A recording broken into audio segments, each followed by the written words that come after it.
माना जी political ideology कैसी होनी चाहिए और जो अभी सिचुएशन चल रही है पॉलिटिक्स के हिसाब से वो ज्यादा बेटर है या जो पहले चल रही थी वो ज्यादा बेटर थी?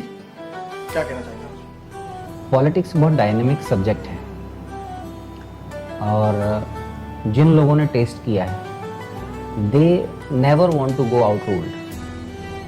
वो सत्ता से नहीं हटना चाहते और वो हर संभव प्रयास करते हैं कि पॉलिटिकल पावर वो कहीं ना कहीं से हार्नेस करते रहें या उस गद्दी पे बैठे रहें जहाँ पे पॉलिटिकल पावर मिलती है।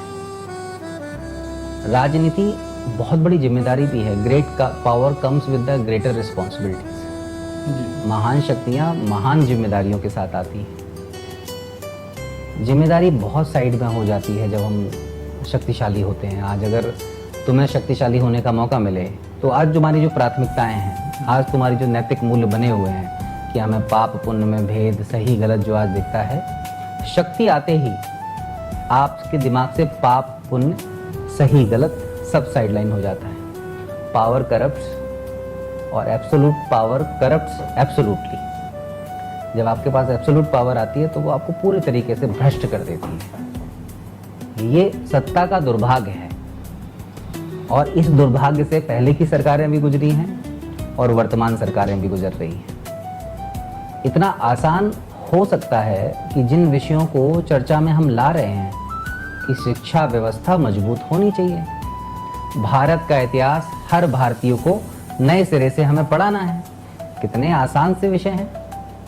अगर सच में सरकार की नीयत हो तो क्या शिक्षा व्यवस्था विद इन फ्यू ईयर्स, 1-2 साल में पूरे देश की नहीं बदली जा सकती? भारत के इतिहास को, सनातन संस्कृति के मूल्यों को अलग अलग मंचों पर प्रचारित और प्रसारित करते हैं। क्या सच में इतना कठिन है भारत के इतिहास को नए सिरे से लिखे जाना? क्या सच में इतना कठिन है ये देख पाना कि दुनिया किस तरफ जा रही है और हमें किस तरीके के प्रयास करने चाहिए? क्या सच में इतना भी समझ पाना मुश्किल है कि जो हमारे देश का युवा है, जो हमारे देश की ऊर्जा है, भारत को हम क्यों बोलते हैं कि भारत एक युवा देश है, लेकिन अगर सही मायनों में देखा जाए भारत इस समय सबसे ठंडा देश है क्योंकि युवा एनर्जी को हम यूज ही नहीं कर पा रहे हैं।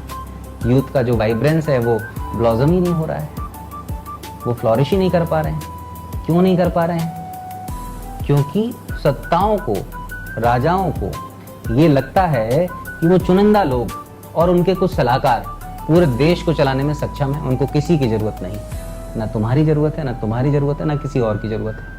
अगर सच में जरूरत होती तो तैयार करते हैं ना। बिल्कुल।